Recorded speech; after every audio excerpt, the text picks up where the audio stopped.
We'll discuss now the halachot of Tvilat Kelim. I know we're closing up to Pesach time, and therefore people purchase new kelim, and frequently we get this question about what utensils require tevilah, immersing in a mikveh, and which don't require, or which require without making a bracha. So we'll try and clarify a few points in these few minutes. It's brought in the Torah that when the Jewish people fought against the Midianim, when they came back, they brought a lot of spoil, and there was a lot of utensils which originally belonged to the Goyim, and the Jewish people received them.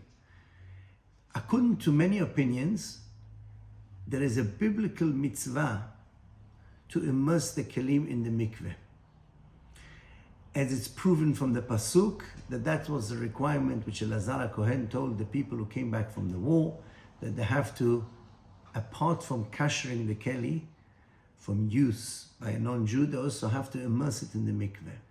So there are many opinions which hold that the requirement of tfilat kelim, immersing kelim, is actually a biblical requirement. Most opinions hold that that is the opinion of the Shulchan Aruch. However, there are opinions which hold it's only a rabbinical requirement, but there may be differences. For example, could you send a minor who's under bar mitzvah and trust him that he's done their tevilah properly? If it's a biblical requirement, we don't trust children who are under bar mitzvah to carry out for us the requirement. So that'll be one example. So we tend to treat this obligation like a biblical obligation. However, the whole doubt whether it's biblical or not is only those utensils which are clearly mentioned in the Torah, which are metal utensils. So if someone takes a metal utensils to immerse in the mikveh, obviously the obligation, according to some is biblical, according to some is rabbinical, we take on as biblical, but you make a bracha when you immerse them. The rabbis further required us, even though it's not mentioned in the pasuk, they required us to immerse also things utensils which have similarity to metal. And one of them is glass. Glass is an example which has a requirement, and according to everybody it's a rabbinical requirement, yet it requires a blessing when you immerse it. You have to make bracha when you immerse glass utensils in the mikveh. Other materials do not require bracha, i.e. plastic, even though there is an individual opinion which holds that you have to immerse it. The custom, the practices, plastic does not require tevilah in a mikveh. So to wood, stone kelim, earthenware do not require tevilat kelim. You don't have to do tevilat kelim to them. There are some utensils which are combined from earthenware, porcelain, and glass. They're coated with a glass coating. These mixtures require tevilah with no bracha. So it's very frequently we get this question of people who buy porcelain or they buy earthenware which have a coating of glass, which that makes a shiny look at the finished utensil. Those require tevilah, but with no bracha, because it's a doubt which part is the important part of the utensil. Now, we need to be clear about what type of kelim do require tevilah. So anything which comes in contact with edible food requires tevilah. Things which never come in contact with edible food, never ever, those do not require tevilah. And I'm being clear because there may be some opinions which might require it because somewhat it prepares something of the food. No. We hold the custom is that anything which never is used with edible food, for instance, you've got a jar which you want to store raw pasta in it, that's never used for edible food, or you want to store sweets with wrappers. So it never comes in contact with edible food, so do not require tevilah. There are some utensils which are generally not used with edible food, but sometimes you may wish, yes, to use it with edible food. Like for instance, people carry with them a penknife. They used to be fashionable a long time ago. Or there might be kind of openers which may be used, or utensils which The example would be where the Shulchan Aruch brings a knife of shchita. I mean, it's very rarely you might use that knife for something else. So those you should immerse with no bracha.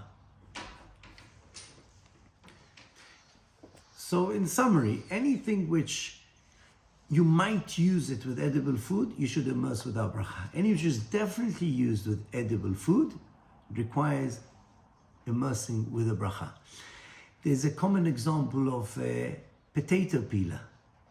Now, potato peeler, potatoes are not edible. However, it's sometimes used to peel cucumbers, to peel carrots, which are fully edible, peel apples. So those you should immerse with no bracha. Now, because it's mainly used for peeling potatoes. But if it be mainly used for other stuff which are edible, then you would have to make it with a bracha.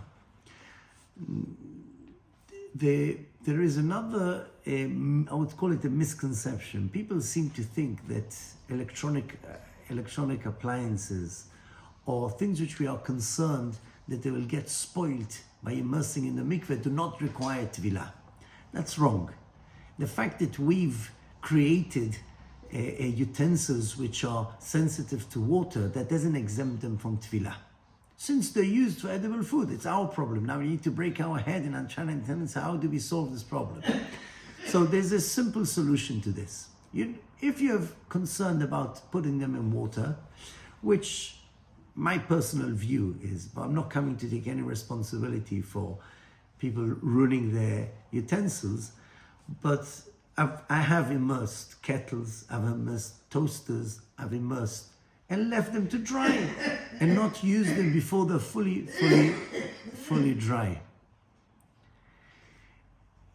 They don't get spoiled. However, if someone is very concerned, or it's an unpractical utensil to be taken to the mikveh to be immersed, so there's a solution which the Shulchan Aruch brings in Ilchot Shabbat.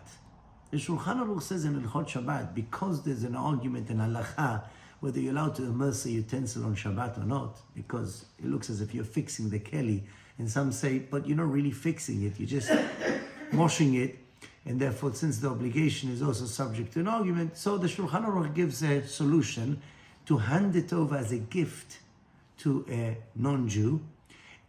It will belong to him, and then you will borrow it back from him. So since these utensils, you're concerned about immersing them in the mikveh, so you could give it to a non-Jew as a gift and borrow it back for an unlimited time. There's no problem. You can do that. And then, since the utensil doesn't belong to you, you can use it. You have to remember that any utensils which belong to non-Jews, there's no issue of using them without being immersed, providing obviously the utensils which the non-Jew doesn't use for anything which is non-kosher, because then you have a different issue using them. But generally, if they just belong to non-Jew, they're exempt from tevilat kelim. There is an opinion which holds that toasters or cheese toasters do not require immersing in a mikveh.